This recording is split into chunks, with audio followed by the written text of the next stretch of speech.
Alright, I just got back with watching game one and taking my notes for the for what happened during the game, and here it goes. The score, I was close. Chicago eventually won 6-5, so at this point it doesn't really matter. Winning game one with a score of 6-5 in Philadelphia, I even got to give you credit. It was a good fight, but unfortunately in this one you lost, and I got to hand it to Chicago with 2 goals by Troy Brouwer. That's what really gave us the boost that we needed. But all in all, it was a back and forth, kick-ass, ass-kicking action fest. 2 teams trading goals with neither team having a lead greater than 1. One team scores, the other one sinks a goal. The other one scores, the other one scores again. It was an uphill battle, one way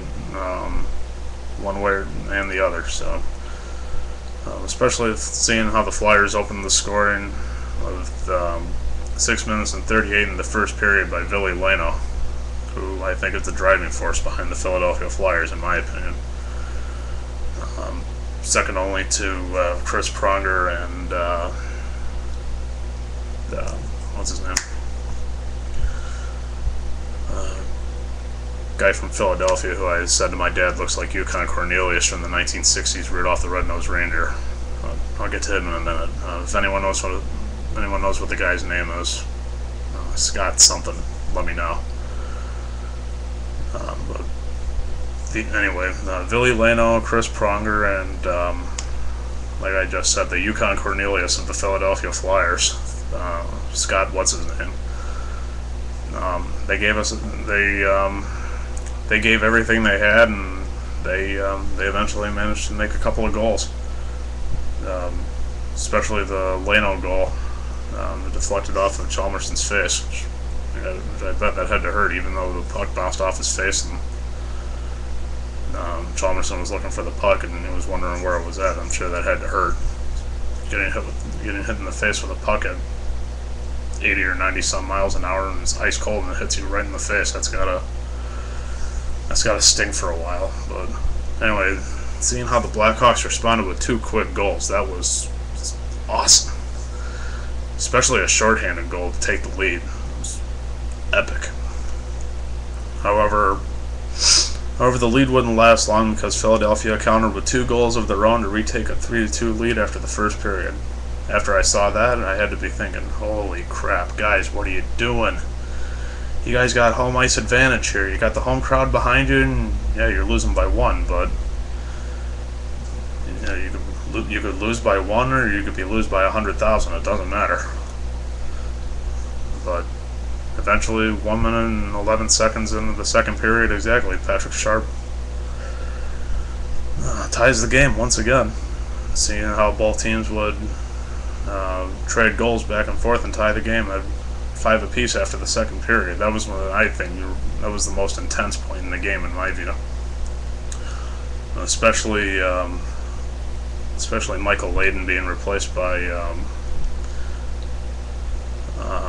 Ryan, how do you say his name? It's head on the top of my head. Brian Boucher, or however you say it. I think that's how you say it, but if I mispronounce that, then forgive me. But Michael Layden being replaced by Brian Boucher, or whatever his last name is. Again, please forgive me if I got it wrong. After allowing the 5th Chicago goal in the third period, especially, Thomas Kopechki scores what would eventually prove to be a game winner, in my case, at 8 minutes and 25 seconds, and Antti Niemi. He finished off this game with 27 saves on 32 shots. I've never seen Niemi move so fast. And I thought he was moving fast during the San Jose series, but in game 1 tonight against Philadelphia, like he had the proverbial fire lit under his ass. He was moving left and right and bouncing all over the place. And Michael Layden, he was He was pretty good out there too. I even gotta give Michael Layden some credit. Saving 15 out of 20 shots. It's not bad. Save 20 and 15, that's 5, 27. And so altogether 5 apiece. 32 from 27, that's 5. 32 from 27, that's 5 if I got my math correctly. And Michael Layden, he had 5 also. They were both able to make up for those 5. That would have been great. However, Brian B on the Philadelphia Flyers stopping 11 of 12 shots. That was an even closer call. It was like you couldn't even get the puck past him. Stopping 11 for 12 shots, facing relief of Layden. That was awesome. What could I say? Excuse me, but the game's not over yet, and we only got a couple more games left. So we'll have to see what happens when Game 2 comes around in Chicago. Will Chicago win another one with home ice advantage, or will Philadelphia eventually come up with a game plan and pull off a victory and beat us on our home ice? I don't know, but if there was only one way I can sum up this game, I'd say it was pretty good. Both teams are giving it their all, and there's still a hell of a long way to go. And if there was any possibility or possibilities for me seeing into the future and saying I already know what team's going to win the Stanley Cup by the way they've been playing, then we shall soon see when that video comes up. But unfortunately, I can't see into the future, and I'm not a psychic, so